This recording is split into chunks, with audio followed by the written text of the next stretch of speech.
दोस्तों, उजाला online education में आपका हार्दिक स्वागत है। और हम पढ़ रहे हैं पाचन तंत्र।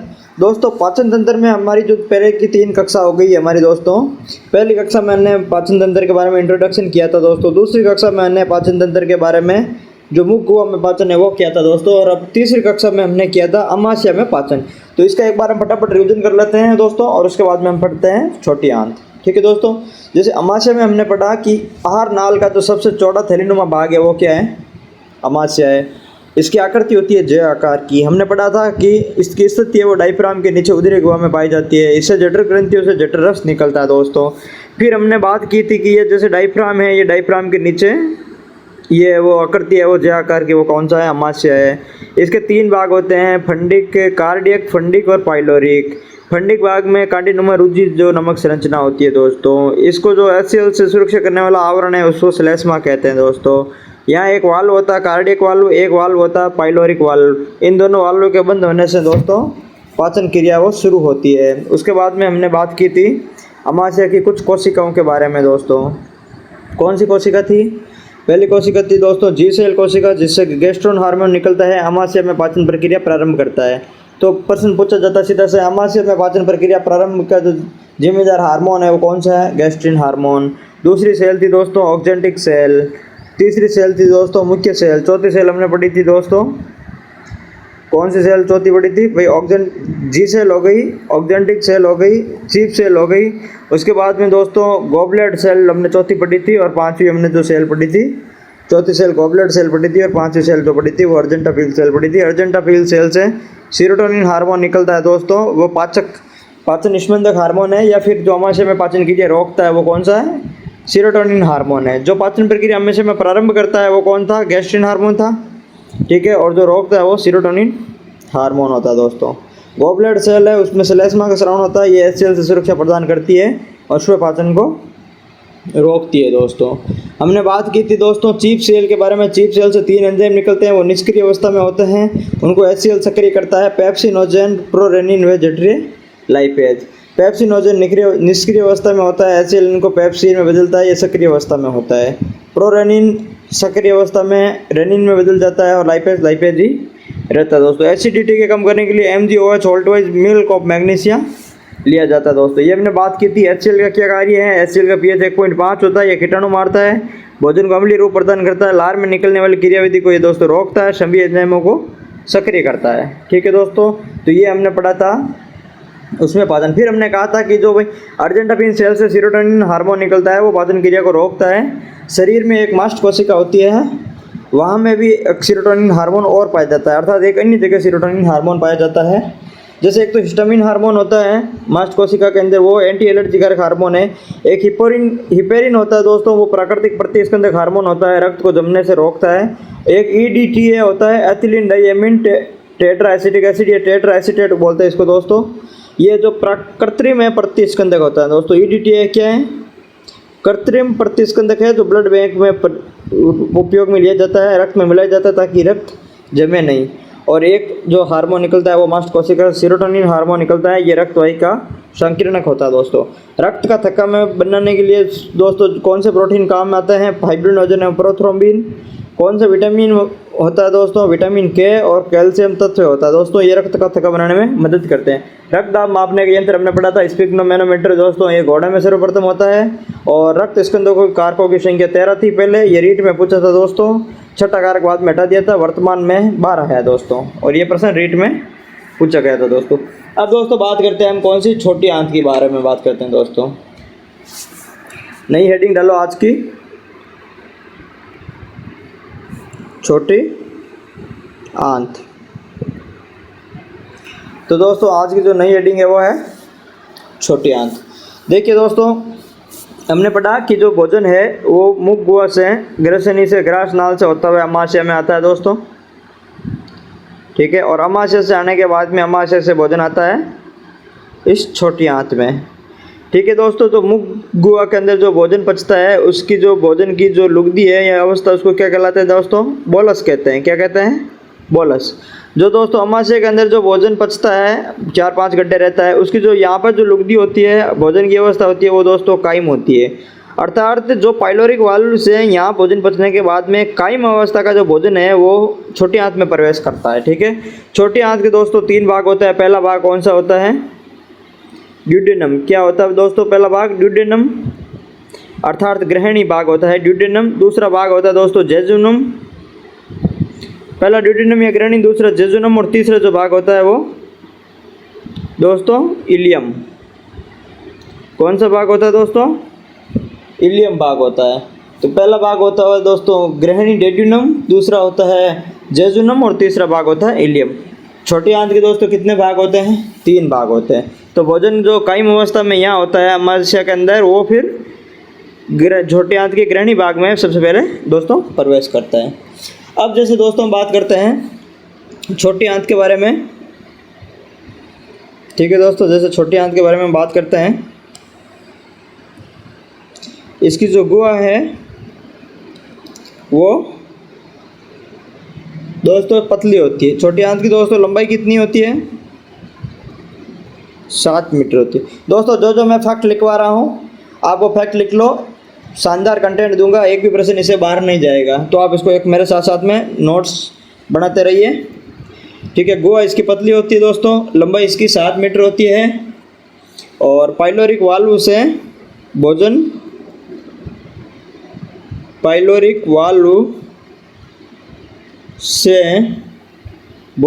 की कौन सी अवस्था दोस्तों? कायम अवस्था। जो अमाशय के अंदर जो भोजन की अवस्था है वो कौन सी अवस्था थी?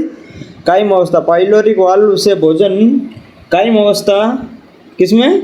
छोटी आंत के किस भाग में दोस्तों प्रवेश करता है? अभी मैंने बताया था आपको, छोटी आंत के, अभी बताया था इस ग्रहणी भाग में प्रवेश करता है। छोटी आंत के दोस्तों ड्यूडेनम या ग्रहणी भाग में प्रवेश करता है दोस्तों। तो अमाशय से सबसे पहले किस भाग में छोटी आंत में भोजन प्रवेश करता है?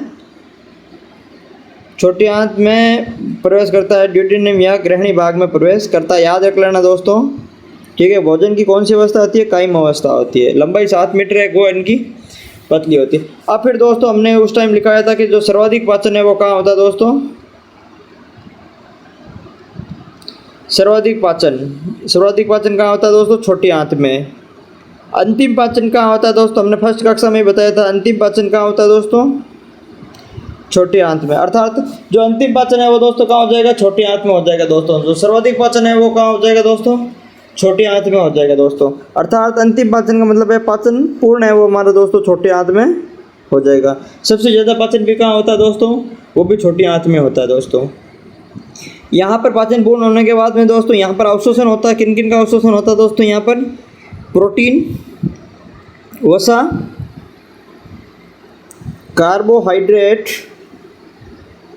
प्रोटीन, वसा, कार्बोहाइड्रेट, इनका पाचन यही होता है दोस्तों। इनके अलावा एक और होता है विटामिन का भी अवशोषण दोस्तों यही होता है। जैसे दोस्तों हमने बात की थी कि हमारे जो 6 पोषक तत्व हैं, 6 पोषक तत्वों में 3 का पाचन तंत्र में पाचन होता है और 3 का सीधा अवशोषण होता है। 6 पोषक तत्व कौन से थे दोस्तों? एक तो हमने बात की थी प्रोटीन, दूसरा वसा, तीसरा कार्बोहाइड्रेट हमने बात की थी, फिर हमने बात की थी विटामिन, फिर हमने बात की थी जल, और चौथा हो गया खनिज लवण दोस्तों। ये 6 हमारे पोषक तत्व हैं। 6 में से दोस्तों हमने बात की थी जो 3 तत्व हैं प्रोटीन, वसा व कार्बोहाइड्रेट, इनका तो पाचन होता है पाचन तंत्र में, और विटामिन, जल एवं खनिज लवण, इन तीनों का सीधा अवशोषण होता है। तो दोस्तों हमारे जो इन तीनों का पाचन होता है, इन तीनों की जो पाचन क्रिया अब कहाँ पूर्ण हो जाती है? वो हो जाती है दोस्तों छोटी आंत में। छोटी आंत में दोस्तों हमारा क्या है? पाचन पूर्ण हो जाता है। तो हमने लिख दिया कि अंतिम पाचन कहाँ होता है? छोटी आंत में होता है। सर्वाधिक पाचन भी कहाँ होता है? छोटी आंत में। जब पाचन प्रक्रिया पूर्ण हो जाती है तो दोस्तों इनका जो अवशोषण है, जैसे प्रोटीन, वसा और कार्बोहाइड्रेट, इनका पाचन पूर्ण हो जाता है तो दोस्तों इनका जो अवशोषण है वो भी यही होगा, इलियम भाग में। किस भाग में होता है दोस्तों? अर्थात छोटी आंत में। इलियम का अगर आप नहीं कहे तो इनका जो अवशोषण कहाँ होता है वो दोस्तों छोटी आंत में इनका अवशोषण होता है। तो दोस्तों जो बाकी 3 हमने कहा था कि इनका जो सीधा अवशोषण होता है विटामिन, और हमने जल और खनिज लवण की बात की है, तो दोस्तों इनमें से जो विटामिन का अवशोषण है वो भी यहाँ होता है कहाँ? छोटी आंत में। तो सीधा सीधा प्रश्न पूछा जाता है कि भाई विटामिन का अवशोषण कहाँ होता है? विटामिन का अवशोषण कहाँ होता है दोस्तों? वो होता है छोटी आंत में। ठीक है दोस्तों, तो विटामिन का अवशोषण कहाँ होता है दोस्तों? छोटी आंत में। और जल और खनिज लवण का अवशोषण कहाँ होता है दोस्तों? हमने इंट्रोडक्शन क्लास में पढ़ा था, बड़ी आंत में होगा। तो जल और खनिज लवण का अवशोषण है वो तो बड़ी आंत में होता है दोस्तों, विटामिन का अवशोषण है वो हमारे छोटे आंत में होता है दोस्तों। ठीक है दोस्तों, अब जैसे हमने बात की है कि इनके 3 भाग होते हैं। छोटी आंत में कौन से 3 भाग होते हैं? पहला भाग होता है ग्रहणी अर्थात डेड्यूनम, दूसरा भाग हो गया दोस्तों जेजुनम, तीसरा भाग हो गया दोस्तों इलियम। तीसरा भाग कौन सा हो गया? इलियम दोस्तों। Duodenum, jejunum, ileum. कौन सा है दोस्तों? Duodenum, jejunum, ilium. इलियम क्या करता है दोस्तों? इलियम करता है पाचन प्लस अवशोषण। बाकी तो पाचन करता ही है दोस्तों, लेकिन जो इलियम है वो पाचन के साथ साथ में अवशोषण ही करता है। अब जैसे प्रश्न बनता है सबसे पहले भोजन कहाँ आता है? तो ग्रहणी में सबसे पहले भोजन आता है। छोटे आंत के किस भाग में सबसे पहले आता है भोजन? तो ग्रहणी में सबसे पहले भोजन आता है। ठीक है दोस्तों, ये भी पूछा जाता है, ग्रहणी में सबसे पहले भोजन आता है दोस्तों। ग्रहणी में सबसे पहले दोस्तों क्या आता है? भोजन आता है दोस्तों। ठीक है दोस्तों, फिर जैसे एक फैक्ट है, जो ड्यूडेनम, जेजुनम, इलियम इसके छोटे आंत के 3 भाग होते हैं, इनका सर क्रम है वो क्रम ऐसा रहता है, मोस्ट इंपॉर्टेंट क्रम है, एग्जाम में पूछा जाता है। सबसे छोटा कौन सा? ड्यूडेनम, फिर जेजुनम, और सबसे बड़ा जो कौन सा है वो दोस्तों इलियम है। इनका क्रम पूछा जाता है, छोटे से बड़े के लेकर के इनका क्रम पूछा जाता है। मोस्ट इंपॉर्टेंट है दोस्तों, क्या है? मोस्ट इंपॉर्टेंट है ड्यूडेनम, जेजुनम और इलियम, इनका क्रम पूछा जाता है। आप नोट कर लो इसको, ग्रहणी को आप नोट कर लो। सबसे पहले भोजन आता है दोस्तों। 3 भाग होते हैं, ड्यूडेनम, जेजुनम और इलियम, 3 भाग होते हैं दोस्तों। ग्रहणी भाग में 2 हार्मोन्स होते हैं। ग्रहणी भाग में कौन से होते हैं? 2 हार्मोन्स होते हैं दोस्तों। एक तो हार्मोन होता है कोलेसिस्टोकाइनिन। कौन सा हार्मोन होता है दोस्तों? कोलेसिस्टोकाइनिन। ये दोस्तों क्या करता है? कोलेसिस्टोकाइनिन हार्मोन होता है दोस्तों। ये जो पीत रस होता है पित्ताशय से, तो पित्ताशय को पीत रस स्रावित करने के लिए उत्तेजित करता है दोस्तों। जैसे ग्रहणी में भोजन आ जाता है, भोजन आने के बाद में क्या होता है दोस्तों? भोजन पचना अपना आप शुरू नहीं होता है। ग्रहणी कहती है कि भाई पीत रस अम्लीय भोजन आया है अमाशय से, तो अब छोटी आंत को क्या दोस्तों अम्लीय भोजन पसंद नहीं है, तो छोटी आंत क्या करेगा? पहले इसको सारिया में कन्वर्ट करेगा, इसको सारिया पसंद है। तो ये क्या कहता है दोस्तों? ग्रहणी का जो एक हार्मोन है कोलेसिस्टो हार्मोन, वो पीतरस पिताशय को कहता है भाई पीतरस छोड़, ऊपर से क्या है अम्लीय भोजन आया, इसको सारिया बनाना है। तो ग्रहणी के अंदर जो कोलेसिस्टोकाइनिन हार्मोन है वो निकलता है और पित्ताशय को दोस्तों पीतरस छोड़ने हेतु उत्तेजित करता है दोस्तों। और दूसरा हार्मोन कौन सा है दोस्तों? सिक्रेटिन हार्मोन है। कौन सा हार्मोन है दोस्तों? दूसरा दोस्तों कौन सा हार्मोन है? सिक्रेटिन हार्मोन है दोस्तों। सिक्रेटिन हार्मोन क्या करता है दोस्तों? अग्नाशय को अग्नाशय रस छोड़ना हेतु उत्तेजित करता है दोस्तों। ये करता है दोस्तों पित्ताशय को। कौन सा? कोलेसिस्टोकाइनिन क्या करता है? पित्ताशय को पीत रस छोड़ने हेतु उत्तेजित करता है। ये अग्नाशय को अग्नाशय रस छोड़ने हेतु उत्तेजित करता है दोस्तों, सिक्रेटिन हार्मोन। ठीक है दोस्तों, ये भी ग्रहणी में भाग में पाया जाता है। ये दोनों रस आकर के कहाँ मिलते हैं दोस्तों? पित्ताशय का रस और अग्नाशय का रस दोनों रस आकर के कहाँ मिलता है दोस्तों? ग्रहणी में मिलता है। जैसे अभी हमने जो ऊपर चित्र बनाया था, तो जैसे यहाँ पर दोस्तों पित्ताशय है, यहाँ पर पित्ताशय दोस्तों, मतलब ये लीवर है, लीवर के नीचे पित्ताशय है और इनका रस आकर के मिलता है कहाँ? ग्रहणी भाग में। यहाँ पर दोस्तों एक अग्नाशय है, अग्नाशय का जो रस आकर के कहाँ मिलता है दोस्तों? ग्रहणी भाग में। ठीक है, तो जो पित्ताशय है इसका रस भी ग्रहणी भाग में, अग्नाशय का रस भी ग्रहणी भाग में। ग्रहणी भाग में 2 हार्मोन होता है जो इनको स्रावित करने के लिए उत्तेजित करते हैं। कौन कौन से हार्मोन होते हैं दोस्तों? एक तो होता है कोलेसिस्टोकाइनिन जो इसको उत्तेजित करता है, एक होता है सिक्रेटिन हार्मोन जो इसको उत्तेजित करता है। ठीक है दोस्तों, अब जैसे बात पढ़ लेते हैं। इलियम का हो गया हमारी बात, ग्रहणी का भाग हो गई जेजुनम की। अब दूसरा भाग पढ़ लेते हैं दोस्तों जेजुनम। ग्रहणी में यही इंपॉर्टेंट है पहले पार्ट में, दूसरा हम पढ़ लेंगे जेजुनम दोस्तों। क्या पढ़ लेंगे? जेजुनम। दूसरा है हमारा दोस्तों जेजुनम। जेजुनम क्या करता है दोस्तों? ये भोजन को फैलाता है। क्या करता है दोस्तों? भोजन को फैलाता है ताकि एंजाइम अच्छी तरीके से मिल जाए। दोस्तों भोजन को क्या करता है? फैलाता है। दोस्तों भोजन को क्या करता है? फैलाता है ताकि एंजाइम अच्छी तरह मिलते हैं, ताकि एंजाइम भोजन को दोस्तों फैलाता है ताकि एंजाइम अच्छी तरीके से मिल जाए, अच्छी तरह से मिल जाए। ठीक है दोस्तों, ये भोजन को अच्छे तरीके से फैलाता है ताकि एंजाइम अच्छे तरीके से मिल जाए। अब हो गए दोस्तों हमारे जेजुनम। अब बात करते हैं तीसरा पार्ट हमारा इलियम। इसकी बात करते हैं दोस्तों, हेडिंग डालो इलियम।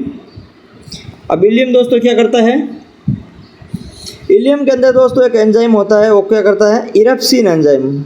इरेप्सिन एंजाइम को छोड़ता है इलियम दोस्तों। किस एंजाइम को छोड़ता है, इरेप्सिन एंजाइम को छोड़ता है। इलियम क्या करता है दोस्तों, इरेप्सिन एंजाइम को छोड़ता है।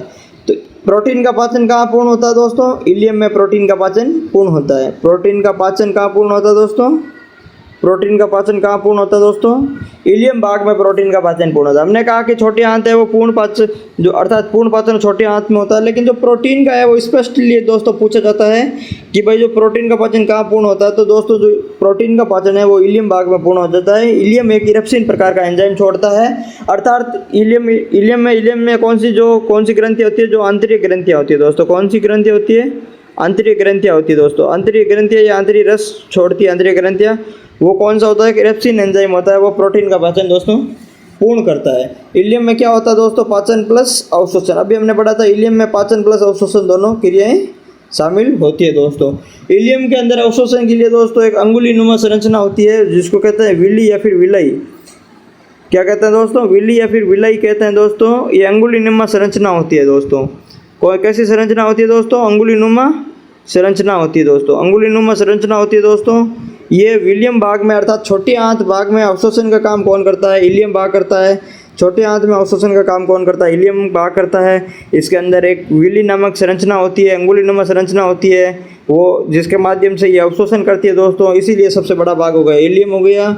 DJI हमने ऐसे पढ़ा था दोस्तों, तो सबसे बड़ा भाग इलियम हो गया। वो इसलिए होगा क्योंकि इसमें विलाई पाई जाती है, क्योंकि ये अवशोषण करता है, क्योंकि अवशोषण और पाचन दोनों क्रियाएं करता है दोस्तों। ठीक है, अब दोस्तों अगली हेडिंग डालो हमारा 3 भाग। अभी तक तो हमने पढ़े हैं कि भाई ये जो इलियम है, जो ड्यूडेनम है, जेजुनम है और इलियम है। अभी तक हमने 3 भागों को पढ़ा है। अब हेडिंग डालो हमारे 3 रस। छोटी आंत के अंदर दोस्तों कितने रस होते हैं, 3 रस होते हैं। पहला कौन सा रस हमने पढ़ा था कि जैसे ही भोजन छोटी आंत में आएगा तो जो कोलेसिस्टोकाइनिन है वो पित्ताशय को पीत रस स्रावित करने के लिए उत्तेजित करेगा। तो दोस्तों हमारा जो पहला रस होगा वो हो जाएगा पीत रस। दूसरा रस हो जाएगा दोस्तों हमारा कौन सा रस, सिक्रेटिन हार्मोन है, वो अग्नाशय को अग्नाशय रस स्रावित करने हेतु दोस्तों उत्तेजित करता है। तो दूसरा रस हो गया हमारा अग्नाशय रस, और तीसरा रस हो गया दोस्तों हमारा आंतरिक रस। ये भी हमने पढ़ी थी कि भाई जो लीवर ग्रंथि है, ठीक है, और जो अग्नाशय ग्रंथि है, ये हमारे किसी भोजन में से पचने में सहायता करेंगे, छोटी आंत में सहायता करेंगे। ये हमने स्टार्टिंग में फर्स्ट कक्षा में हमने दोस्तों पढ़ा था। अब जैसे पीत रस है दोस्तों, तो इसका निर्माण कहाँ होता है दोस्तों, इसका निर्माण होता है पीत रस का लीवर में या फिर यकृत में। कहाँ होता है दोस्तों, यकृत में, लीवर या यकृत में। और इसका जो स्टोरेज कहाँ होता है दोस्तों, स्टोर कहाँ होता है दोस्तों, निर्माण होने के बाद में स्टोर कहाँ होता है दोस्तों, पित्ताशय में। पीत रस का स्टोर कहाँ होता है दोस्तों, पित्ताशय के अंदर स्टोर होता है। निर्माण कहाँ होता है, लीवर और यकृत में होता है दोस्तों। जैसे ये है हमारा लीवर है, ये हमारा जो पित्ताशय है, और ये फिर छोटी आंत में आता है। तो जो इसका जो निर्माण है वो तो यहाँ लीवर में हो जाता है, फिर लीवर के नीचे दोस्तों पित्ताशय होता है, ठीक है। इसमें आकर के ये स्टोर हो जाता है, पित्ताशय में आकर के स्टोर हो जाता है पीत रस, और फिर यहाँ से कोलेसिस्टोकाइनिन है वो उसको उत्तेजित करता है दोस्तों। तो वहाँ से ये पिचक जाती है, और पिचकने से ये रस बाहर आ जाता है, और यस यहाँ अपने जो ग्रहणी भाग में है वो पहुँच जाता है, ठीक है दोस्तों। और पीत रस है दोस्तों, इसके अंदर एक महत्वपूर्ण बात है कि इसमें कोई पाचक एंजाइम नहीं पाया जाता है। क्या नहीं पाया जाता दोस्तों, पाचक एंजाइम नहीं पाया जाता। मोस्ट इंपॉर्टेंट है, किसमें पाचक एंजाइम नहीं पाया जाता है, तो दोस्तों पीत रस में पाचक एंजाइम नहीं पाया जाता है। पीत रस का निर्माण दोस्तों लीवर में होता है, और पीत रस का जो स्टोर होता है वो दोस्तों पित्ताशय में होता है दोस्तों। अग्नाशय को पूर्ण पाचक रस भी कहते हैं। अग्नाशय को क्या कहते हैं दोस्तों, पूर्ण पाचक रस। क्या कहते हैं दोस्तों, अग्नाशय को दोस्तों पूर्ण पाचक रस कहते हैं। अर्थात अग्नाशय से जो रस निकलते हैं उसमें से प्रोटीन, कार्बोहाइड्रेट और वसा तीनों का पाचन होता है दोस्तों, इसलिए उनको पूर्ण पाचन रस कहते हैं। क्योंकि अग्नाशय से जो रस निकलता है उनसे प्रोटीन, कार्बोहाइड्रेट, वसा तीनों का पाचन होता है, इसलिए उनको पूर्ण पाचक रस भी कहते हैं दोस्तों। आंतरिक रस में हमने पढ़ लिया कि भाई ये कोलेसिस्टोकाइनिन, वो अपने अभी ऊपर लिखा था, वो आंतरिक रस से निकलता है, इलियम के भाग मतलब ग्रहणी के भाग में, ठीक है। कोलेसिस्टोकाइनिन हार्मोन इसी से निकलता है दोस्तों, आंतरिक रस है। दूसरा सिक्रेटिन हार्मोन भी इसी से निकलता है दोस्तों। सिक्रेटिन हार्मोन भी इसी से निकलता है, ग्रहणी भाग से। दूसरा हमने पढ़ा था आंतरिक रस के इलियम भाग से, हमने पढ़ा था इरेप्सिन एंजाइम है, वो भी इसी से निकलता है दोस्तों। प्रोटीन का पाचन पूर्ण करता है इरेप्सिन एंजाइम। ठीक है दोस्तों, इरेप्सिन एंजाइम क्या करता है? प्रोटीन का पाचन को पूर्ण करता है। अब दोस्तों जैसे ये हमारा तीनों पीतरस के हमने नाम लिख लिए। अब दोस्तों हेडिंग डालो, पहला जो पीतरस है वो है हमारा, अब हम इनको डिटेल में पढ़ेंगे। जैसे जो हेडिंग डालो दोस्तों, पहली हेडिंग है पीतरस। ये अब हम इनको डिटेल में पढ़ लेते हैं हेडिंग। दोस्तों कुछ भी फैक्ट नहीं छुड़वाऊंगा, बहुत ही शानदार कंटेंट दूंगा, आप समझते रहिए, पढ़ते रहिए दोस्तों, और इसको अच्छे से नोट्स बना लिए, और एग्जाम में एक भी प्रश्न इससे दोस्तों बाहर नहीं जाएगा। और अगर आपको क्लास अच्छी लगे, पसंद आए आपको कंटेंट, तो कमेंट जरूर कीजिए और दोस्तों के साथ में शेयर जरूर कीजिए। ठीक है दोस्तों, अभी हमने पढ़ा था पीतरस। पीतरस में आप लिखो निर्माण, पीतरस में आप लिखो निर्माण, निर्माण में आप लिखो यकृत द्वारा या फिर लीवर द्वारा। लीवर को दोस्तों जिगर भी कहते हैं। इस क्लास के बाद में हम पढ़ेंगे, अगली क्लास के अंदर जो बड़ी आंत के बाद में हम जो लीवर पढ़ेंगे, लीवर यकृत को बहुत डिटेल में पढ़ेंगे। सर इतना फैक्ट लिखाऊंगा मैं यकृत के बारे में, लीवर के बारे में, आपको मज़ा आ जाएगा पढ़ करके। ठीक है दोस्तों, तो यकृत, लीवर और इसको भी कहते हैं जिगर या जिगरा। जब हम बात करते हैं वो कौन होता है दोस्तों? दिल नहीं होता, वो लीवर होता है। जिगर कौन सा होता है? क्या तुझमें जिगर है क्या? इसका मतलब है वो लीवर की बात कर रहा है। ठीक है, तो पीतरस, यकृत, लीवर और जिगर। जैसे दोस्तों एक गाना है बॉलीवुड में बना हुआ है कि दोस्तों बीड़ी जलाई ले पिया जिगर से, जिगर में बड़ी आग है दोस्तों। तो इसका जो गाना बना हुआ है वो जिगर से बना हुआ है, क्योंकि जिगर है यकृत, और जो शरीर की सभी रासायनिक क्रियाएं अभिक्रियाएं कहाँ होती है? वो यकृत में होती है। इसलिए दोस्तों उसे हीट जनरेट होती है, और उसी से वो दोस्तों गाना बना है। ठीक है, तो दोस्तों पीतरस का निर्माण कौन करता है? यकृत करता है। और भंडारण कौन करता है इनका दोस्तों? पीतरस का भंडारण कौन करता है दोस्तों? पित्ताशय। कौन करता है? पित्ताशय। ठीक है दोस्तों, अब ये पीतरस कार्य क्या करता है? भाई यहाँ तो आपने लिख लिया कि भाई इनका निर्माण तो लीवर करता है, इनका लीवर में निर्माण होने के बाद में इनका भंडारण पित्ताशय से हो जाता है। इनको उत्तेजित करने के लिए जो हार्मोन है वो कोलेसिस्टोकाइनिन हार्मोन है दोस्तों। अब ये कार्य क्या करता है? ये वसा का कार्य क्या करता है दोस्तों? ये वसा का पायसीकरण करता है। क्या करता है दोस्तों? वसा का पायसीकरण करता है। ठीक है, वसा का पायसीकरण भी करता है दोस्तों, वसा का पायसीकरण करता है या फिर इमल्सिफिकेशन करता है। क्या करता है दोस्तों? इमल्सिफिकेशन करता है। इमल्सिफिकेशन क्या करता है दोस्तों? वसा को छोटी छोटी बूंदों या गोलियों के रूप में तोड़ देना। क्या कहलाता है दोस्तों? वसा को ये क्या करता है? जो वसा आती है दोस्तों, जैसे हमने पाचन पढ़ा था, कार्बोहाइड्रेट का पाचन कहाँ शुरू हो गया था? मुख में शुरू हो गया था। उसके बाद में हमने अमाशय पढ़ा था, अमाशय के अंदर जो पेप्सिन है वो वहाँ पे प्रोटीन का पाचन सबसे पहले कहाँ शुरू होता है दोस्तों? वो पेप्सिन है, वो प्रोटीन का पाचन सबसे पहले अमाशय में करता है।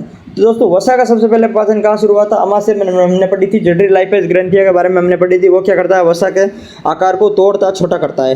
तो यहाँ जो पीतरस भी क्या काम करता है? वसा का पायसीकरण करता है, अर्थात वसा का आकार को छोटा करता है। ये जैसे पायसीकरण किया, जैसे पानी के ऊपर जो तेल की बूंदे डालते हैं तो वो बूंद बूंद दिखता है ना, तो उसको कहते हैं दोस्तों पायसीकरण। ठीक है, और इसमें क्या है पीतरस में इंपॉर्टेंट क्या बात है? एंजाइम ने होते हुए भी पाचन का कार्य क्या किया है दोस्तों? एंजाइम ने होते हुए भी पाचन का कार्य। दोस्तों एंजाइम ने होते हुए भी क्या करता है? पाचन का कार्य करता है। कौन? पीतरस। एंजाइम ने होते हुए भी पाचन का कार्य करता है। इंपॉर्टेंट है, पूछा जाता है एग्जाम में, मोस्ट इंपॉर्टेंट है, लिख लेते उसे। पीतरस के अंदर दोस्तों दो वर्णक पाए जाते हैं। पीतरस में दो वर्णक पाए जाते हैं दोस्तों, ये भी मोस्ट इंपॉर्टेंट है। पहला वर्णक कौन सा है दोस्तों? बिलरुबिन। कौन सा है दोस्तों? बिलरुबिन। पीतरस में दो वर्णक पाए जाते हैं, एक तो होता है बिलरुबिन और दूसरा होता है दोस्तों बिलवर्डिन। कौन सा दोस्तों? बिलरुबिन, दूसरा बिलवर्डिन। ठीक है दोस्तों, बिलरुबिन और दूसरा बिलवर्डिन। बिलरुबिन का जो रंग कैसा होता है दोस्तों? पीला रंग। कैसा होता है दोस्तों? पीला रंग। और बिलवर्डिन का कैसा रंग होता है दोस्तों? हरा रंग। कैसा रंग होता है दोस्तों? हरा रंग। तो पीतरस के अंदर दो वर्णक पाए जाते हैं। कौन सा वर्णक? एक तो होता है दोस्तों बिलरुबिन। क्या दोस्तों? बिलरुबिन वर्णक पाया जाता है। दूसरा बिलवर्डिन वर्णक पाया जाता है। बिलरुबिन का जो रंग होता है पीला होता है दोस्तों, बिलवर्डिन का रंग होता है हरा रंग होता है। जब दोस्तों पीलिया रोग हो जाता है तो हमारे जो शरीर में वो पीला रंग की मात्रा बढ़ जाती है, अर्थात जो पीलिया रोग वो किससे होता है? ये बिलरुबिन की मात्रा बढ़ने से होता है। किससे होता है दोस्तों? पीलिया रोग है जो शरीर में बिलरुबिन की मात्रा बढ़ जाती है, पीलिया रोग होता है इसके कारण। ठीक है, पीलिया रोग किसके कारण होता है? शरीर में जब बिलरुबिन की मात्रा बढ़ जाती है, पीला रंग होता है, तो इसके कारण पीलिया रोग होता है दोस्तों। और पीलिया रोग में कौन सा प्रभावित अंग होता है दोस्तों? यकृत। यकृत है वो प्रभावित अंग है दोस्तों। पीलिया रोग में कौन सा प्रभावित अंग है दोस्तों? यकृत। ठीक है दोस्तों, पीलिया रोग में क्या है? यकृत प्रभावित अंग है। इनको बनाता कौन है सर दोस्तों? इस वर्णकों को भाई पित्तरस को निर्माण तो यकृत करता है, तो बिलिरुबिन और जो बिलिवर्डिन है वो भी यकृत में बनते हैं दोस्तों। तो सबसे ज़्यादा इनका स्रावित होना, पीला रंग, पीलिया रोग हो जाता है। और ये बनाते कौन? यकृत बनाते हैं। तो प्रभावित अंग कौन सा होगा दोस्तों? यकृत होगा। ये तो पित्तरस तो सिर्फ स्टोर करता है पित्ताशय, तो दोस्तों प्रभावित अंग कौन सा होगा दोस्तों? यकृत होगा। अब जैसे दोस्तों इसमें क्या है कि पीत लवण पाए जाते हैं। पीत में क्या है दोस्तों? पीत लवण भी पाए जाते हैं, क्योंकि दोस्तों जो अम्लीय आता है भोजन उसको ये सारी रूप प्रदान करता है। तो इसमें क्या पाया जाता है दोस्तों? पीत लवण। तो इसमें कौन कौन से पीत लवण है ये भी कभी कभी दोस्तों पूछा जाता है। अगर आप एनटीपीसी की तैयारी कर रहे हो तो थोड़ा आपको डीप में पढ़ना पड़ेगा, साइंस अच्छी आती है उसमें। और अगर आप राजस्थान या फिर किसी स्टेट सर्विस में या फिर कुछ वनडे एग्जाम्स की अदर की तैयारी कर रहे हो तो भी इसमें लिए ये सफिशिएंट क्लास है, इससे बाहर कुछ भी नहीं जाएगा। ठीक है दोस्तों, तो इसके अंदर जो पीत रस के अंदर जो पीत लवण होते हैं वो कौन से होते हैं दोस्तों? सोडियम ग्लाइकोनेट। किसके होता है दोस्तों? सोडियम ग्लाइकोनेट। सोडियम किसका होता है सर दोस्तों?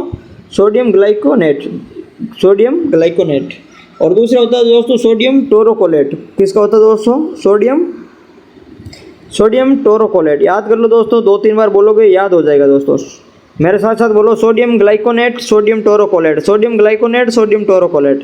ठीक है दोस्तों, 2-3 बार बोलो। पीत लवण पाए जाते हैं, सोडियम ग्लाइकोनेट और सोडियम टोरोकोलेट। पीत रस के अंदर पीत लवण पाए जाते हैं दोस्तों। पीत रस में ये क्या करता है? पीत लवण ये बनता है दोस्तों पीत रस के अंदर अर्थात पित्ताशय के अंदर दोस्तों पथरी बनने से रोकता है।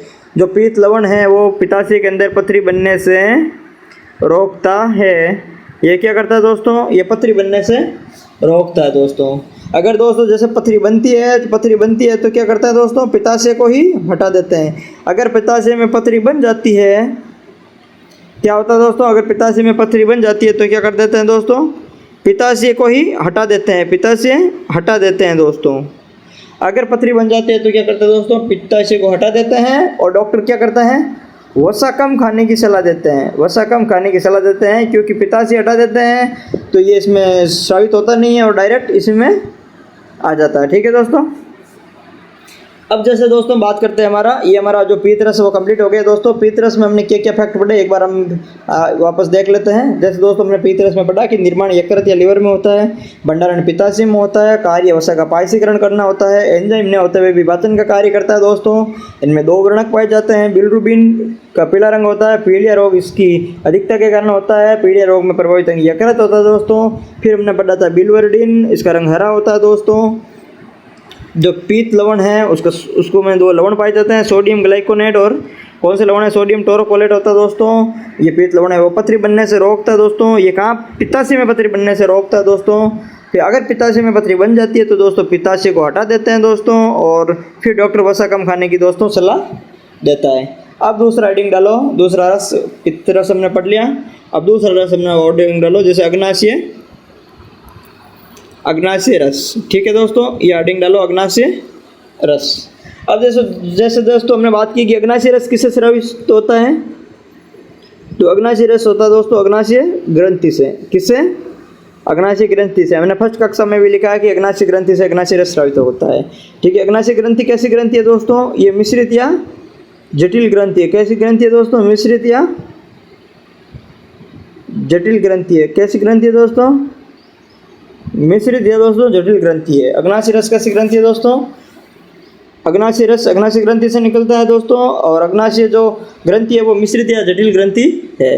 अर्थात दोस्तों हम ये छोटी जो अपने अंतःस्रावी ग्रंथि है उसमें पढ़ेंगे भाई इनको, क्योंकि ये एंजाइम और हार्मोन दोनों स्रावित करती है इसलिए इनको मिश्रित ग्रंथि भी कहते हैं। अर्थात ये अंतःस्रावी ग्रंथि और बहिस्रावी ग्रंथि दोनों का काम करती है, इसलिए इनको मिश्रित ग्रंथि कहते हैं। ठीक है, बहिस्रावी ग्रंथियाँ होती हैं वो एंजाइम छोड़ती है, अंतःस्रावी ग्रंथियाँ होती है वो हार्मोन छोड़ती है। ठीक है, तो इसलिए इनको ये मिश्रित ग्रंथि कहते हैं। आपको ये याद रखना है कि अग्नाशय रस अग्नाशय ग्रंथि द्वारा छोड़ा जाता है।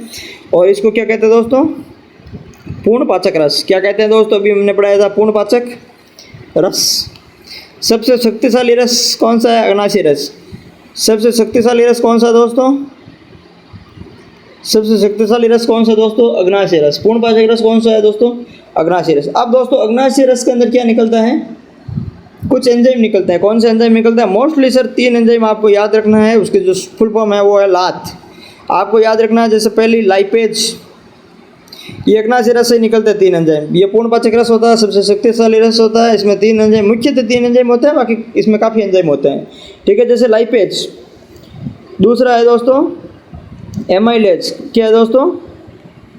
एमाइलेज। और टी का मतलब होता है दोस्तों तीसरा ट्रिप्सिन। कौन सा दोस्तों? ट्रिप्सिन। तीसरा है दोस्तों ट्रिप्सिन। कौन सा है? ट्रिप्सिन है दोस्तों। एमाइलेज, ट्रिप्सिन और लाइपेज, ठीक है। एमाइलेज, ट्रिप्सिन और दोस्तों लाइपेज। अब जैसे दोस्तों जो अपने जैसे लाइपेज है, लाइपेज किसका पाचन करता है दोस्तों? ये करता है वसा का पाचन। कौन सी वसा? पाइसिकट जो वसा थी उसका पाचन, ठीक है। तो ये क्या करेगा? पाइसिकट जो वसा है उसका पाचन करेगा। कौन करेगा? लाइपेज। यहाँ पे कौन है दोस्तों? लाइपेज है। लाइपेज किसका पाचन करेगा? पाइसिकट वसा को। इसमें दोस्तों किस में बदलेगा? ये बदलेगा दोस्तों वसी अम्ल। वसी अम्ल प्लस दोस्तों कौन किस में? ग्लिसरॉल में। वसी अम्ल प्लस दोस्तों ग्लिसरॉल में। तो दोस्तों हम पढ़ रहे हैं पूर्णपाचक रस, अग्नाशय रस। ये सबसे शक्तिशाली रस होता है, अग्नाशय ग्रंथि से स्रावित होता है।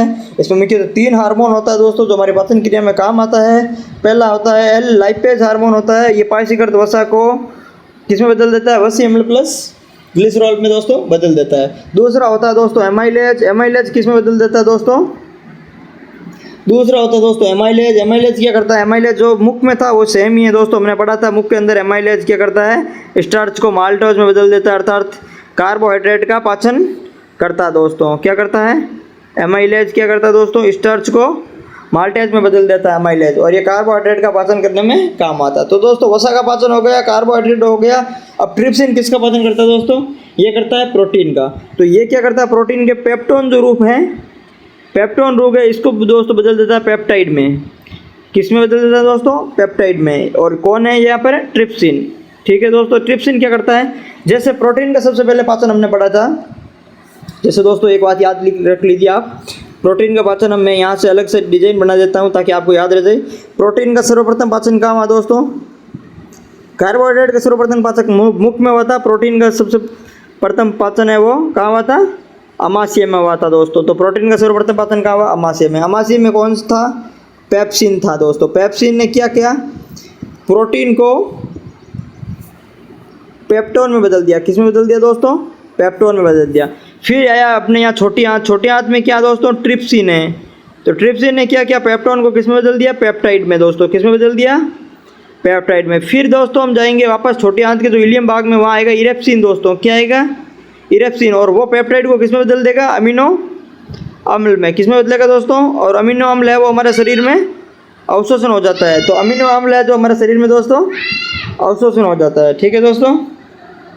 तो ये प्रोटीन है। प्रोटीन का आप ये क्रम याद रख लेना, मोस्ट इंपॉर्टेंट है। प्रोटीन का सर्वप्रथम पाचन होता है हमारे अमाशय में होता है। अमाशय के अंदर जो दोस्तों पेप्सिन है वो प्रोटीन को पेप्टोन में बदल देता है। फिर छोटी आंत में जो ट्रिप्सिन है अग्नाशय रस का, वो पेप्टाइड में बदल देता है पेप्टोन को। और जो छोटी आंत में इलियम भाग में इरेप्सिन है वो आंतरिक रस होता है, ये अग्नाशय रस होता है दोस्तों। और ये इरेप्सिन आंतरिक रस है, ट्रिप्सिन अग्नाशय रस है। ये अमीनो अम्ल में बदल देता है। और यहाँ इलियम भाग में ही प्रोटीन का पाचन दोस्तों पूर्ण होता है और यहीं इनका अवशोषण हो जाता है, ठीक है दोस्तों। और कार्बोहाइड्रेट का सर्वप्रथम पाचन कहाँ हो गया? मुख में हो गया। फिर कार्बोहाइड्रेट का दूसरा पाचन कहाँ हो गया दोस्तों? मुख से सीधा छोटी आंत में होता है। कार्बोहाइड्रेट का पाचन मुख में एमाइलेज था या टाइलिन था, यहाँ पे भी एमाइलिन और टाइलिज है, वहाँ पे भी स्टार्च को माल्टोज में बदला और यहाँ पे भी स्टार्च को इन्होंने माल्टोज में बदला, ठीक है। तो कार्बोहाइड्रेट का पाचन दोस्तों कहाँ होता है? कार्बोहाइड्रेट का पाचन दोस्तों कहाँ होता है भाई? हमने बात की प्रोटीन का पाचन सबसे पहले कहाँ हो गया? मुख में हो गया, अर्थात प्रोटीन का सबसे पहले पाचन अमाशय में हो गया। और कार्बोहाइड्रेट का सर्वप्रथम पाचन कहाँ हो गया दोस्तों? मुख में हो गया। उसके बाद में कहाँ हो गया दोस्तों? छोटी आंत में। मुख में लगभग 30-35% पाचन है कार्बोहाइड्रेट का, वहाँ हो जाता है दोस्तों। बाकी कहाँ होता है दोस्तों? छोटी आंत में होता है। इनका अवशोषण भी कहाँ होता है दोस्तों?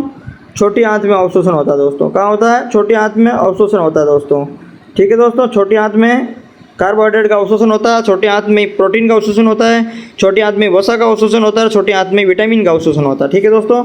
और कार्बोहाइड्रेट है जो सर्वप्रथम पाचन मुख में होता है दोस्तों, कितना 30 से 35% होता है। उसके बाद में दोस्तों पाचन वो छोटे आंत में होता है।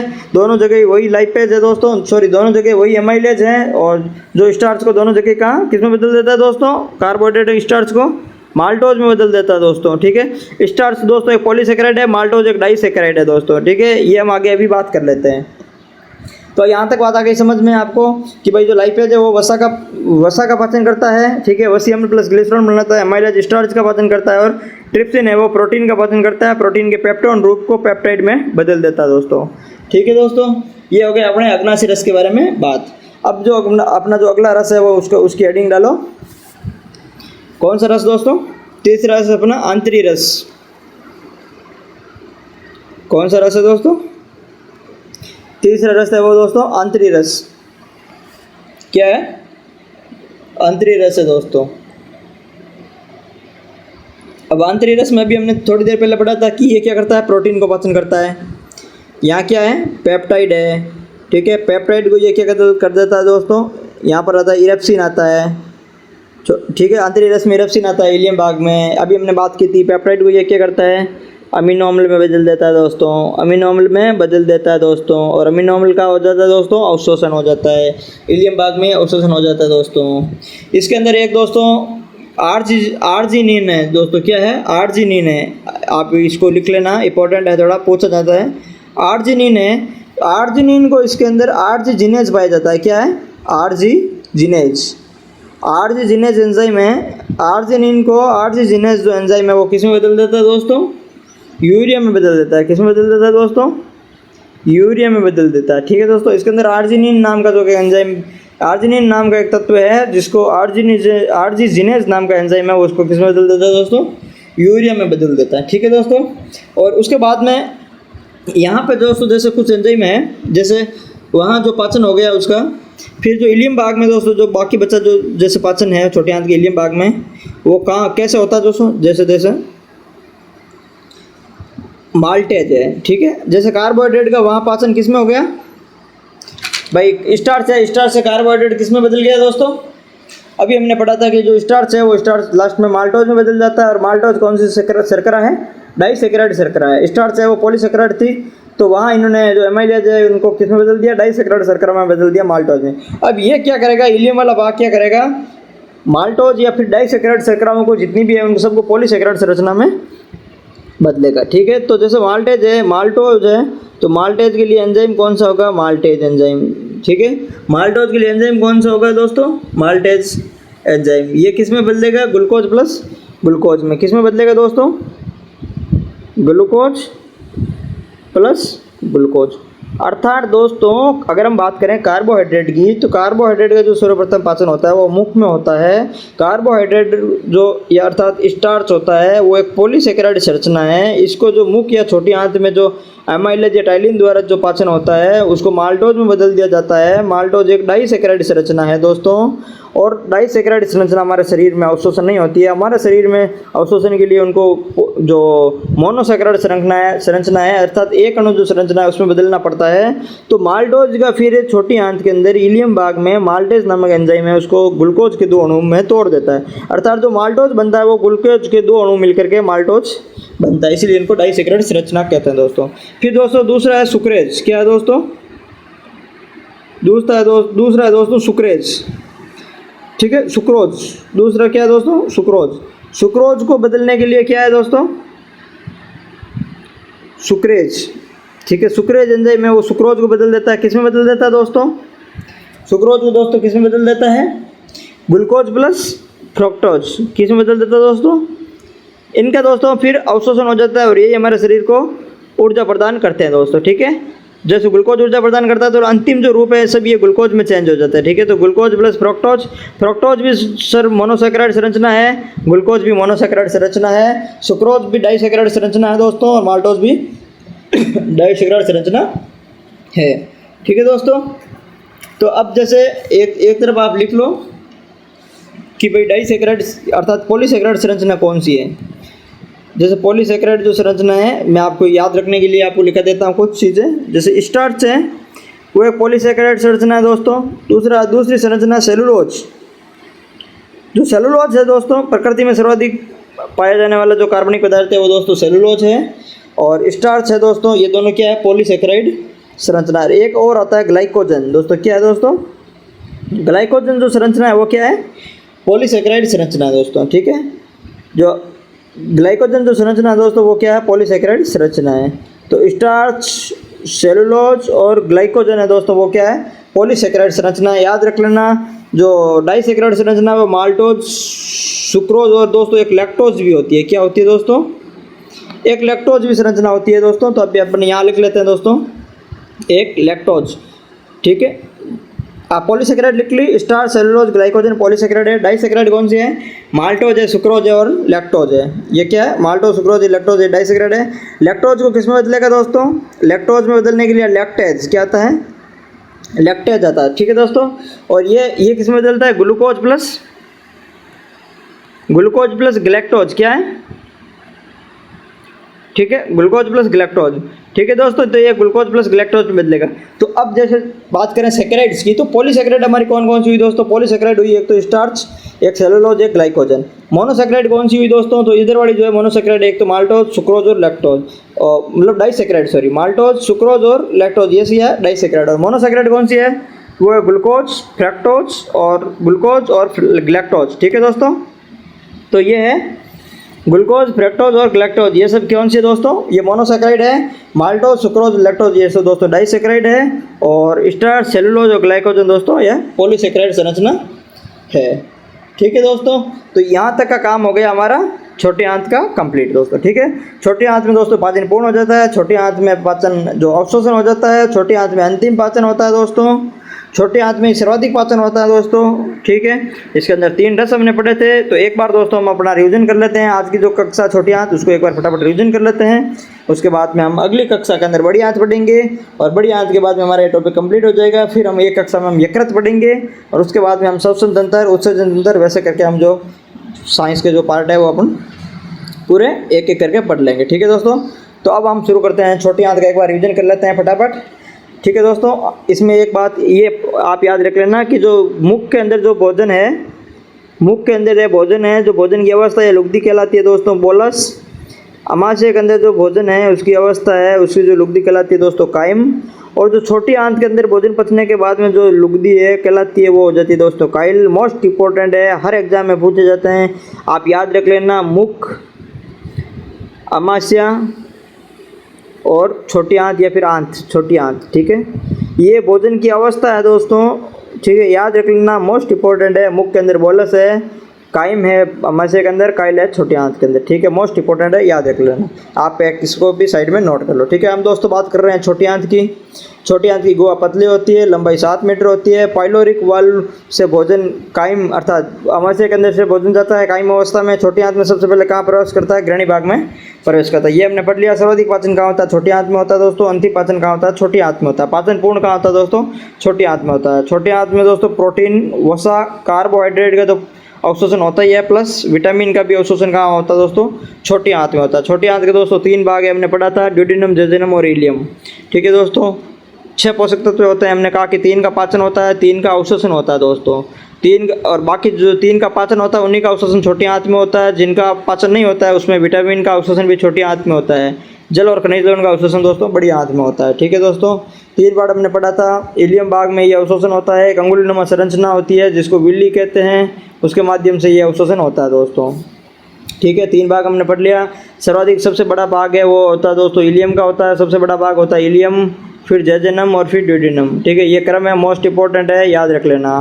ठीक है दोस्तों, ग्रहणी में सबसे पहले भोजन आता है। ग्रहणी में 2 हार्मोन होता है। हमने पढ़ा है कि भाई एक तो हार्मोन कोलेसिस्टोकाइनिन होता है जो पित्ताशय को पीत रस स्रावित करने के लिए उत्तेजित करता है। दूसरा हार्मोन हमने पढ़ा था सिक्रेटिन हार्मोन जो अग्नाशय रस स्रावित करने के लिए उत्तेजित करता है। ठीक है, फिर जेजुनम भोजन को फैलाता है ताकि एंजाइम अच्छी तरीके से मिल जाए, कोई इंपॉर्टेंट नहीं है। इलियम के अंदर दोस्तों आंतरिक ग्रंथियों से क्या आता है, आंतरिक रस आता है जिससे इरप्सिन एंजाइम होता है। ठीक है, आंतरिक रस होता है। यहाँ इरप्सिन एंजाइम क्या करता है दोस्तों, प्रोटीन का पाचन पूर्ण होता है। तो प्रोटीन का पाचन कहाँ पूर्ण होता है, छोटी आंत के इलियम भाग में होता है। प्रोटीन का अवशोषण कहाँ होता है, इलियम भाग में होता है। विल्ली नामक संरचना, अंगुलीनुमा संरचना पाई जाती है। फिर अब दोस्तों हमने बात की है कि हम 3 प्रकार के रस होते हैं। कौन कौन से रस होते हैं? पीत रस, अग्नाशय रस और आंतरी रस। पीत रस का निर्माण कहाँ होता है दोस्तों? लीवर में होता है। स्टोर कहाँ होता है दोस्तों? पित्ताशय में होता है। कोई भी पाचक एंजाइम नहीं पाया जाता दोस्तों पीत रस में। अग्नाशय रस दोस्तों पूर्ण पाचक रस होता है, ठीक है। ये मैंने बात की थी कि इनमें प्रोटीन, कार्बोहाइड्रेट और वसा तीनों का पाचन करने के लिए एंजाइम पाए जाते हैं, ठीक है। आंतरिक रस में दोस्तों कोलेसिस्टोकाइनिन हार्मोन होता है, सिक्रेटिन हार्मोन होता है और इरेप्सिन एंजाइम होता है। हमने पहले बात कर चुके हैं। पीत रस का निर्माण हमने बात कर ली, लीवर, भंडारण, पित्ताशय, कार्य है वसा का पाचीकरण, एमल्सिफिकेशन। एंजाइम न होते हुए भी पाचन का कार्य करता है दोस्तों पीत रस। इसमें 2 वर्णक पाए जाते हैं, एक तो बिलिरुबिन पाया जाता है पीला रंग, एक बिलिवर्डिन पाया जाता है हरा रंग दोस्तों, ठीक है। बिलिरुबिन का रंग होता है पीला और बिलिवर्डिन का रंग होता है दोस्तों हरा रंग होता है, ठीक है। पीले रोग में प्रवाहित अंग दोस्तों यकृत होता है। इसमें पीत लवण पाए जाते हैं। पीत रस के अंदर सोडियम ग्लाइकोनेट और सोडियम टोरोकोलेट, सोडियम ग्लाइकोनेट और सोडियम टोरोकोलेट 2 लवण पाए जाते हैं। ये पीत लवण है वो पथरी बनने से रोकता है। फिर भी अगर पित्ताशय के अंदर पथरी बन जाती है तो डॉक्टर उसको हटा देते हैं और वसा कम खाने की सलाह देते हैं दोस्तों। फिर हमने बात की कि अग्नाशय रस के बारे में बात की थी। ये अग्नाशय ग्रंथि से निकलती है। अग्नाशय ग्रंथि जो मिश्रित या जटिल ग्रंथि है दोस्तों, जो अंतःस्रावी बहिर्ग्रंथि दोनों का रूप है दोस्तों। इसमें एंजाइम और हार्मोन पाए जाते हैं दोस्तों। अग्नाशय रस है दोस्तों वो पूर्ण पाचक रस है दोस्तों। सबसे शक्तिशाली रस भी इसी को कहते हैं दोस्तों। ये 3 प्रकार के एंजाइम स्रावित करता है दोस्तों। अग्नाशय रस होता है लाइपेज, एमाइलेज और ट्रिप्सिन दोस्तों। लाइपेज पाचीकृत वसा को वसी अम्ल प्लस ग्लिसरॉल में बदल देता है। एमाइलेज स्टार्च को माल्टोज में बदल देता है दोस्तों। और ट्रिप्सिन पेप्टोन को पेप्टाइड में बदल देता है, अर्थात प्रोटीन का दोस्तों पाचन करता है। उसके बाद में हमने पढ़ा कि प्रोटीन का सर्वप्रथम पाचन है वो अमाशय भाग से होता है। प्रोटीन का अमाशय भाग में पेप्सिन जो एंजाइम है वो प्रोटीन से पेप्टोन में बदल देता है। फिर छोटी आंत में ट्रिप्सिन होता है, अग्नाशय रस में वो पेप्टाइड में बदल देता है। फिर छोटी आंत के इलियम भाग में इरेप्सिन होता है, वो अमीनो एसिड में बदल जाता है और इसका अवशोषण हो जाता है दोस्तों। फिर हमने बात की थी कार्बोहाइड्रेट का सर्वप्रथम पाचन मुख में होता है दोस्तों। 30 से 35% जो बच्चा पाचन है वो छोटी आंत में होता है दोस्तों, और छोटी आंत में भी इनका अवशोषण हो जाता है दोस्तों, ठीक है दोस्तों। जो सर्वप्रथम जो स्टार्च हुआ उसको माल्टोज में बदला जाता है दोस्तों। ये एक डाइसेक्राइड संरचना है। उसके बाद में मोनोसेक्राइड संरचना बदलेंगे। माल्टोज 2 ग्लूकोज के अणुओं से मिलकर बना होता है, ठीक है दोस्तों। फिर हमने बात की थी आंतरिक रस के बारे में बात की थी। इसके अंदर प्रोटीन का पाचन होता है दोस्तों। पेप्टाइड से इरेप्सिन है वो अमीनो अम्ल में बना देता है दोस्तों। इसके अंदर आर्जिनिन है जो आर्जिजिनेज की उपस्थिति में यूरिया में बदल जाता है दोस्तों। और इसके अंदर कुछ अलग एंजाइम पाए जाते हैं, माल्टेज, सुक्रेज और लैक्टेज प्रकार के 3 एंजाइम पाए जाते हैं दोस्तों, ठीक है। जिसमें दोस्तों माल्टेज डाइसेक्राइड संरचना है जो ग्लूकोज प्लस ग्लूकोज में बदल जाती है। सुक्रोज भी डाइसेक्राइड संरचना है जो सुक्रेज एंजाइम की उपस्थिति में ग्लूकोज प्लस फ्रैक्टोज में बदल जाती है दोस्तों, ठीक है दोस्तों। फ्रैक्टोज है वो फलों की जो शुगर है वो फ्रैक्टोज होती है, जो गन्ने की शुगर है वो अपना सुक्रोज होती है दोस्तों, ठीक है दोस्तों। फिर हमने बात की थी पॉलीसेकेराइड कौन कौन सी संरचना है। स्टार्च, सेलुलोज और ग्लाइकोजन है वो पॉलीसेकेराइड है, ठीक है दोस्तों। माल्टोज, सुक्रोज व लैक्टोज और डाइसेक्राइड है दोस्तों। ग्लूकोज, गैलेक्टोज और फ्रैक्टेज है वो दोस्तों अपने यहाँ कौन सी है, मोनोसेकेराइड है दोस्तों, ठीक है। तो दोस्तों आज की हमारी जो क्लास है वो समाप्त हुई। आपको कंटेंट कैसा लगा दोस्तों? आपको कक्षा का जो कंटेंट कैसा लगा? अगर आपको कंटेंट अच्छा लग रहा है दोस्तों, अगर आपको कंटेंट अच्छा लग रहा है दोस्तों तो आप कमेंट कीजिए, ठीक है। कमेंट में बता दीजिए दोस्तों, लाइक कीजिए और दोस्तों के साथ में शेयर कीजिए और चैनल को सब्सक्राइब जरूर कीजिए दोस्तों, ताकि आपका जो नोटिफिकेशन है वो आप तक पहुंचता रहे दोस्तों। और अब हम अगली क्लास में बात करेंगे दोस्तों बड़ी आंत की, और एक कक्षा हमारी इसमें बड़ी आंत की होगी दोस्तों। और उसके बाद में जो अंतिम कक्षा हो जाएगी हम यकृत है, यकृत को हम सिर्फ दोस्तों यहीं डिटेल में पढ़ लेंगे। ये ग्रंथि है लेकिन यहाँ हम इनको डिटेल में यकृत को बड़ी आंत के जस्ट बाद में पढ़ लेंगे, ठीक है दोस्तों। तो हमारी जो 3 कक्षा पहले हो गई, चौथी आंत छोटी आंत हो गई दोस्तों, 5वीं बड़ी आंत हो जाएगी और छठी हमारी हो जाएगी यकृत। जो 6 कक्षा के अंदर हमारा जो पाचन तंत्र है दोस्तों वो कंप्लीट हो जाएगा। उसके बाद में हम पढ़ेंगे श्वसन तंत्र, उत्सर्जन तंत्र, फिर परिसंचरण तंत्र वगैरह, ऐसे करके हम पूरी बायो को बहुत शानदार तरीके से पढ़ेंगे दोस्तों, बहुत शानदार कंटेंट के साथ में पढ़ेंगे। मेरी गारंटी है कि NTPC में एक भी पर्सन इससे बाहर नहीं जाएगा, ठीक है दोस्तों। धन्यवाद।